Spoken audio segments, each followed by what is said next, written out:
ariko nta wari wabitubaza nyine ngo tubimusobanurire ntabwo biriya bavuga ari ukuri yego nk'uko bisanzwe Zion Temple ifite icyo urugendo rwitwa Prophetic Tour Israel Prophetic Tour yatangiye guhera muri 2014 no kuvuga ngo abantu bashaka kujya muri urwo rugendo rwa gihanuzi muri Israel buri mwaka bagendaga uretse iriya myaka ya covid ya covid yajemo ntibagende iyo bagendaga rero bakabye cyo bita group visa abantu group visa abantu bahuriraga hamwe bagatanga amafaranga none urumara gutanga amafaranga bakaka visa itari y'umuntu ahubwo ari ya groupe nk'abantu bagiye gusura ahantu rero nubwo Zion ariyo itegura urwo rugendo ariko ntabwo ari ifite amakampani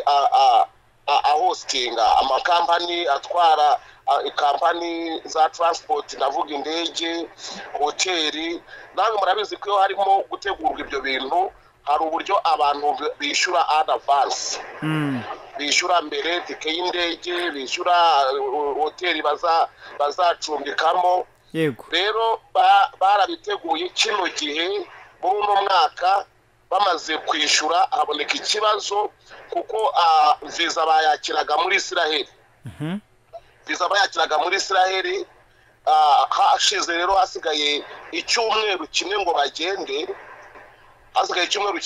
nibwo bababwiye yuko habonetse n'ikibazo cya visa yego bamaze kuboneka mu ikibazo cya visa rero baba bahagaritse ariko nk'uko ikibazo cya visa cyabonetse amafaranga yari yamaze guhabwa amakampani nk'itike y'indege yari imaze kwishyurwa nk'aho bazahostinga kuba rero batarahise babasubiza amafaranga direct nuko eglise ikiri gukorana n'ayo makampani ababwira ikibazo cyabaye kuko bakimara kubabwira yuko habonetse ikibazo mu mavisa itorero ryahise rimenyesha amakampani bari bishyuyemo amafaranga yuko urugendo rutazaba rukibaye nawe urabizi mu bintu bya business ntabwo uko watanze amafaranga bahita gusubiza ako kanya yego ni procedure eglise iri kuvugana n'amakampani bari bahaye amafaranga kugira ngo bayarifandinge nibamara kuyarifandinga bayasubize beneyo ntabwo ari eglise yayatwaye aya mafaranga se ariko yanyuze mu maboko ya eglise amafaranga hari iyo bagiye kugenda hari timu ibigomba gutegura ntabwo ari ntabwo anyura mu maboko ya eglise iyo timu ari ya hehe hari timu ibishinzwe gutegura urwo rugendo dufite ministeri muri Israel dufite biro muri Israel niyo coordinating ibyo bintu ikoranye n'umuntu umwe wa hano ariko nawe n'uwo muri eglise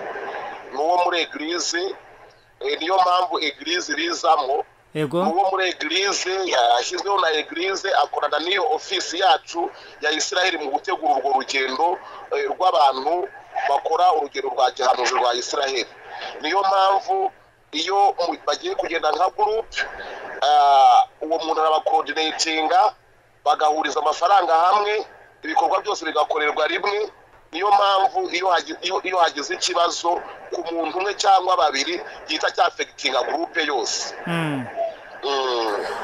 aya mafaranga se uwo muntu ukorana na eglise cyangwa se uri hafi ya eglise nangahe bari abantu bangahe kugeza uyu munsi kubera ko exactement ntabwo namenya umubare ngo bari bangahe kubera ko hari ababa babikoze online baturutse ahantu hatandukanye yego hari ababa babikoze bari hano mu gihugu ntabwo namenya exactement ngo imibare bari bangahe ariko nyine barahari yego nka eglise se ko birimo kuba byafectinga itorero rya eglise cyangwa se isura yayo irimo kugenda itakara mugiye gukora iki nka eglise mu by'ukuri iyo urebye nuko nyine abantu bakunda bya biracitse turi mu isi y'ikoranabuhanga aho ibintu byakabaye bikemuka mu buryo bworoshye cyangwa se bigira iyo bigeze hanze kuri social media abantu bavuga uko bitandukanye. Icya mbere mu bagombaga kugenda iyo realite barayizi, bose barayizi, bazi intambwe ku yindi aho ibintu byageze bigahagarara. Amakuru barayabahaga, peyo ko zakorwaga barabibahaga. Nuvuga ngo abagombaga kugenda bose barabizi. Ntekereza ko nta n'umwe ufitemo ikibazo. iyo usomye biriya bintu biri mu itangazamakuru abantu bandika, ubona ko bagenda bavuga ngo twumvise. Nta muntu n'umwe uvuga ngo dufite ikibazo, kuko bazi neza aho bigeze, bazi ikibazo cyabayemo, bazi aho bigeze babikurikirana. Ntawe ufite ikibazo rero ku birebana no kuba idini isura y'itorero yakwandura. Buri gitorero ni irya Kristo,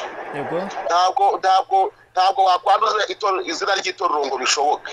Ntabwo wakwanduza izina ry'itorero ngo bishoboke. Icyo itorero ryo riri gukora rubajije nuko ibitaragenze neza mu mitegurire, ndavuga ibitaratumye babona visa, ubwo udukosa twabayemo bashobora kuba baratuboge, bari kubikora neza kugira ngo noneho ku nshuro ikurikira urugendo ruzakomeze nk'uko rwari rusanzwe. Urumva ibintu byari bimaze imyaka hafi 8 bikorwa, guhera mu 2014 kugeza uyu munsi. Hari ukuntu bashobora kuba harabayemo amabwiriza yahindutse abantu ntibabimenye, kuko viza zaturukaga muri Israel, ariko noneho uyu munsi dufite ambasade hano ya Israel. So ndekeza rero ko utwo tuntu kugenda badukosora kugira ngo urugendo rw'ubutaha ruzagende neza. Naho ubundi ntabwo isura ya Eglise yakwanduzwa nuko bayanditse. Icyakwanduza isura ya Eglise nuko yaba yakoze ibidahuye n'ukuri, ariko nta Eglise yagombaga gukora. Procedure zakozwe nk'uko zagombaga, abantu ba coordinating inshingano zabo nk'uko bagombaga kuzikora. Ikibazo kiza kuba icya visa, kandi abantu bakunda gutembera barabizi ko hari n'igihe ugira ikibazo cya visa bageze ku kibuga cy'indege. Hakaba hari igihe ugira ikibazo umaze kwinjira rwose, indege ikagusiga, ibintu bikagira. Iyo bigeze aho ngaho rero ikiba gisigaye ni ukuvugana na kampani, tukavuga ngo ese ko ibibazo byabaye none turabigenza dute? Ese muraturifandinga aya mafaranga? Ese tugiye gukemura ibi bibazo? Abagombaga kugenda bazagende next.